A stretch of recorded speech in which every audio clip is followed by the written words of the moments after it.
दिंडी पुढे गेली.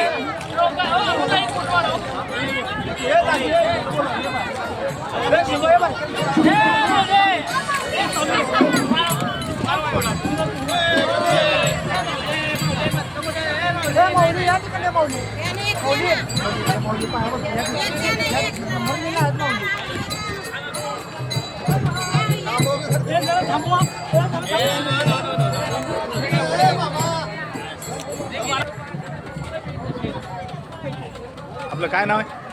महेश गोपाळकृष्ण भोपळे, पेठवडगाव तालुका हातकर्णी, जिल्हा कोल्हापूर. पण किती वर्षापासून सेवा हे करतात? 15 वर्ष झालं आम्ही ही सेवा करतो. काय उद्देश आहे? फक्त वारकऱ्यांना आमच्या हाताने काहीतरी सेवा व्हावी त्या उद्देशानं आम्ही ही पाणी बॉटल वाटप करतोय आणि वारकऱ्यांनी आमच्या हातून एक लहानशी सेवा आम्ही त्यांना पुरवतो. याचा काही मोबदला घेता का? काय नाही काहीच नाही. सगळं आणखी फ्रीमध्ये. आणखी किती दिवस करायची इच्छा आहे? जिथपर्यंत देव आपल्याला ताकद देईल तोपर्यंत चालू राहणार. धन्यवाद मौली.